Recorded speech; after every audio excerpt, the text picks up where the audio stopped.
Today's book review is In the Hand of the Goddess by Tamora. And I will be eating a little bit of crow, but in a good way. If you saw my Alanna review, you know how discouraged I was.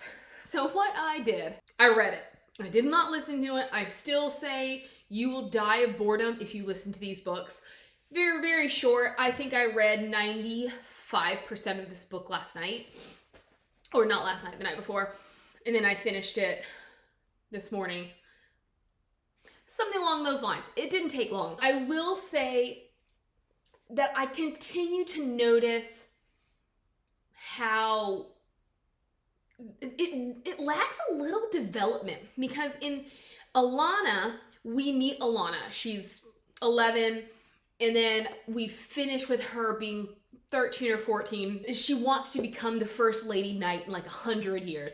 So she and her brother Tom swap places, and she pretends to be a boy in order to earn her shield. We pick up with her here. I believe she is 14, about to turn 14, and it covers 4 years of her life. This book covers 4 years of her life. That is a problem for me. I read this book for the first time when I was 8th grade, 14 or so. This book was written in 1984. So I guess that is why things are the way they are, and it didn't bother me the first couple times I've read it. But the older I've gotten, the more I've noticed that I want more. I would love for Pierce to rewrite this series with the same finesse that she wrote, that she wrote her Bloodhound, her Mastiff, her Terrier books. We are missing a great deal of detail, a great deal of characterization. That's really my one complaint from this book, is that she covers a whole lot, and because of that, she skips over certain parts. Let's just start at the beginning. Alanna is in the forest. This is Alanna with her new cat, Faith. This cat is the same cat as from that series, and I think in that series the cat is called Pounce. But anyways, she is in the woods, she's running an errand, she meets the great mother goddess. Alanna, this is a world of magic. She does not like her magic, she does not like the gods, she does not want to be involved in anything of the such, but she has been chosen by the great mother goddess. She will be doing great things. This is the same point that she meets Faithful. Faithful comes up to her and she's like, oh my gosh, a cute little kitty, we both have purple eyes. And then the great mother goddess is like, hey, you are going to have to take the ordeal of knighthood, and there are fears and whatnot that you're gonna have to face, 3 of which are love, your fear of Duke Roger, and then the ordeal of knighthood. How could I have forgotten? And Alanna's like, I don't really want to go over any of this stuff, but okay, I will acknowledge that you are right. Of course, the great mother goddess is like, you'll get through the ordeal of knighthood. You'll have to face Duke Roger, but your fear of love is something you're really gonna have to get over on your own. So she returns to the palace, and we fast forward. She has encounters with Duke Roger. One thing that she ends up doing is there is a battle brewing with their neighbors of Toussaint. Roger replaces one of the other leaders. It's obvious that this other leader was ousted on purpose. Like, somebody hurt him on purpose so that Duke Roger could accompany him. And that's something you continue to see throughout these novels, is that like, Roger's obviously a bad dude, yet nobody calls him out on his crap. And at the end of the novel, spoiler, we learn that he basically had the big people veiled so that like they might notice things, but they're never gonna ask questions. The king, the queen, Prince Jonathan, even Alanna, because his ultimate goal is to take the throne. You kind of get tired of the fact that Alanna doesn't like him, and that she's pointing out obvious flaws, but nothing happens from it. By this point, it's like, okay, so we get it now why nobody did anything, but at the same time, if she noticed so much, why did she just let it pass her by? It's the lack of time for development that makes that a problem, where it's like, it's easily explainable, it's acceptable, but it still doesn't quite make sense. But they have this battle of Toussaint. Roger puts Prince Jonathan at the forefront of the battle, which Alanna's like, hello, does that not seem weird to anybody that this untested knight who is the heir to the throne is being put at the forefront of battle? There is a character named Jem Tanner who ends up being the brother of, so there's the king of Toussaint, and then he has two brothers. And so one of those brothers is like, I want more power, so this is what I'm gonna do. Jem Tanner is the third brother, the one that nobody really knows or recognizes because he doesn't get seen because he's kind of a spy. He infiltrates the good guys' camp. He betrays them. Alanna does prevent Jonathan from being killed, and then she is kidnapped only to basically save herself, but then she's alternately saved by Jonathan. So like she comes to, she frees the guys that were kidnapped with her. As she is kind of staving off the bad guys, Jonathan comes in and essentially like puts an end to it. But it's one of those things where all of this stuff happens in a matter of like 3 chapters. You'd think that'd be enough time, but it's really not. Here's another thing that bothered me. I'm not quite sure what point of view this book is written in. I don't know if it is third person close, as in we're honed in on Alanna, or if it's supposed to be an omniscient narrator, because we get these moments where we pull away. She is 99.9% the narrator. And then we'll pull back and we'll know what's going on in Jonathan's head. Or we'll start a chapter with Jonathan like watching them, only in the next sentence us to be back with Alanna. Or like what I was trying to get to, we are away from Alanna entirely and we will be within Duke Roger's presence with his minions. Honestly, I mean, it goes against everything I've ever said, everything I've ever been taught. It works. But I don't really care for it because you're not supposed to do it. I think it's also a sign of the times of when she wrote this book that I guess head hopping was more acceptable. It wasn't something that we were like, oh, let's not do that because it's confusing. Duke Roger has basically enlisted this foreign princess named Delia to steal Prince Jonathan's heart. To a degree, she's successful. And I don't know, it seems like she's almost cast a spell on the entire male population of this palace because everybody's all of a sudden extremely competitive and super jealous anytime Alanna is forced to spend time with Delia. Because remember, Alanna is masquerading as a boy, so Jonathan does know by this point that Alanna is a girl, yet he is still forcing her to dance with Delia, to take Delia out, to interact with Delia, but then he like gets mad at Alanna for stealing Delia. So I don't know if somehow Roger is casting a spell on the gentlemen of the palace, in some form or fashion using Delia. And we're getting into kind of a spoiler. Around this time, Alanna says, I kind of want to learn how to be a girl. She is caught by the King of Thieves,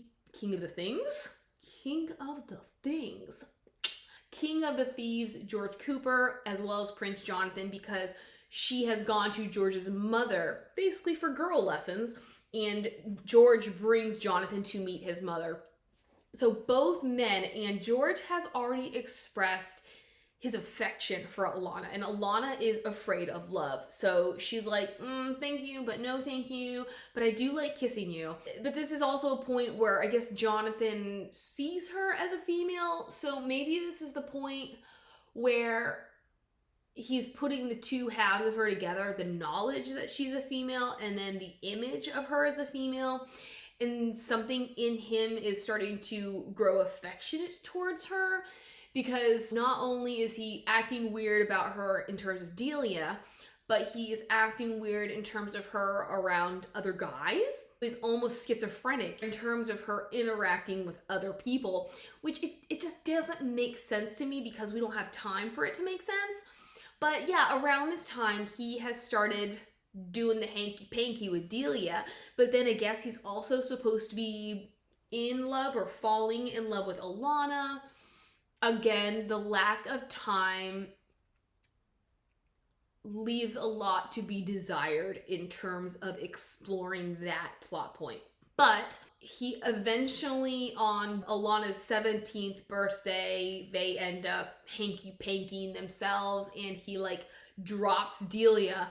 And then we see Delia with Roger being like, I'm sorry, I failed you, my master, blah, blah, blah. And he's like, oh, don't worry. What else happens in this book? A lot happens, and we don't spend enough time with each event for me to clearly be able to remember.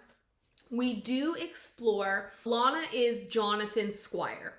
Alanna has a friend named Alex who is Duke Roger's squire, and I think we've already gotten a sense from the first book that they're kind of frenemies. They are friends, but there's something about Alex that isn't quite right. And so we get quite a few instances in this book of more things with Alex, like they are sparring partners, or at least at one point they are sparring, and things get out of hand. Alex basically gets out of control and he almost kills Alanna if not for somebody else stepping in. And then there's an event where he essentially forces her to go ice skating with them, only for her to fall through a salted patch of ice and nearly drown. We are starting to explore that, but again, there is so much going on in this book that it would have been nice for Pierce to either tone it down or lengthen the book, because it's like right when you think you're getting somewhere with this book, we stop paying attention to it. Not to say it's not a good book. It was a quite interesting, fun, engaging read. I love her world building. I love the world in general, the way that she interweaves magic and everything. I simply thought the book was too short for everything she was trying to accomplish. On top of that, we end with Alanna turning 18 and going through the ordeal of knighthood. She has to go through the chamber, which she's extremely afraid of because of how she saw her friends come out of it. That is something that was not explored. We have this idea of how terrifying it can be, but what happened to them? How did they change? What is this in your head? I'm not seeing this. I didn't get to experience this. So she goes through it and she faces fears like fear of spiders, fear of drowning, fear of the cold. And then we get to this moment where it's like she's looking through a veil. She tears it apart. Then the night is over. She realizes later, so she's been knighted, she's at her dinner, and she's like, this is the best time to go snooping through Duke Roger's rooms, which is where she finds all of these dolls. He created likenesses of all of his enemies, and he placed them in a veil, with the exception of the queen, who he would place in and out of a basin of water so that it would look like a natural death for her. But Alanna in the chamber had torn a hole in this veil, which I guess is what gave her the clarity of mind and the resolution to actually go snooping through his rooms to find proof of his wrongdoing. She brings these dolls to the king and she accuses Roger. He challenges her to a duel. They are fighting only for him to cut through her bindings and reveal that she is a female. She ends up killing him. Then she's like, see you later.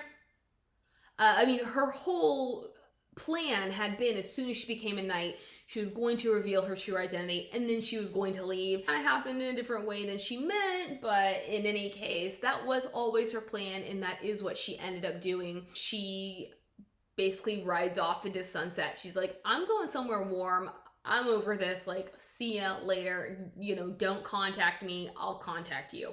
And that's it. The book simultaneously has everything and nothing going on. And it's almost like a fast forward reel of somebody's life. I do recommend it, strangely enough. It left so much to be desired. I would have loved for Pierce to have further explored Alanna's feelings about love and how she and Jonathan ended up in the situation that they were in, because he goes from being absolutely smitten by Delia to dropping her like a hot potato for Alanna.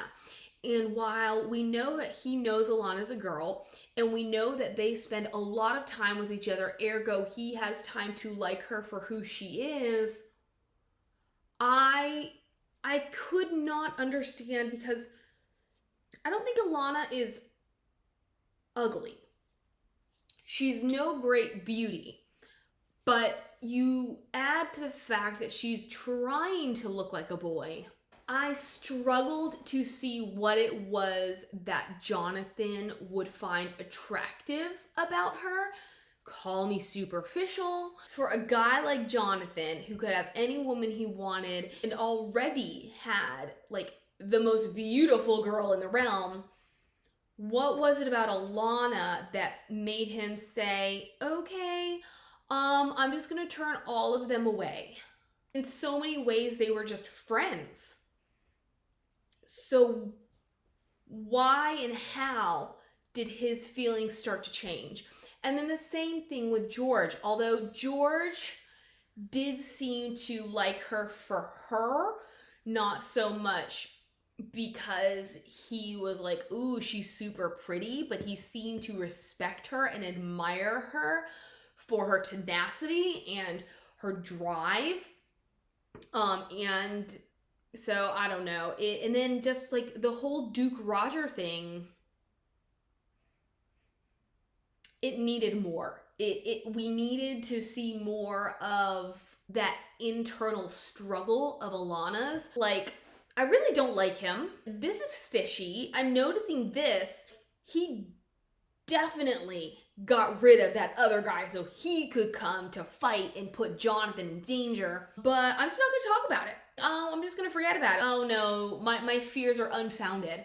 And that's essentially what she says, because at the end of the first book, she and Jonathan had gone off and fought this evil tribe, defeated them, and then come back. And she had mentioned something to Jonathan about how she thought that Roger had tricked him essentially into going, like maybe bewitched him into doing something so dangerous, and he brushed it off. So after she tears the veil, and Jonathan's like, why didn't you ever say anything else? And she's like, well, because I wanted to have proof. Okay, let's just blanket the whole thing rather than actually dive into it. Please don't let my complaining deter you from reading this novel. If you like magic, oh, sorry, I just noticed how badly that hand is drawn. If you like mischief and intrigue and romance, it's such a good series as a whole. But you can't forget the fact that she covered 4 years in 209 pages. No. No. That's just not enough time. Anyways, I will be getting into The Woman Who Rides Like a Man next, and then after that, Lioness Rampant, and then we will be done with the Alanna series, and then we'll be moving on to Wild Magic or Wolf Speaker, whatever you want to call that series. So that's my 2 cents, and I'll see you tomorrow. Bye.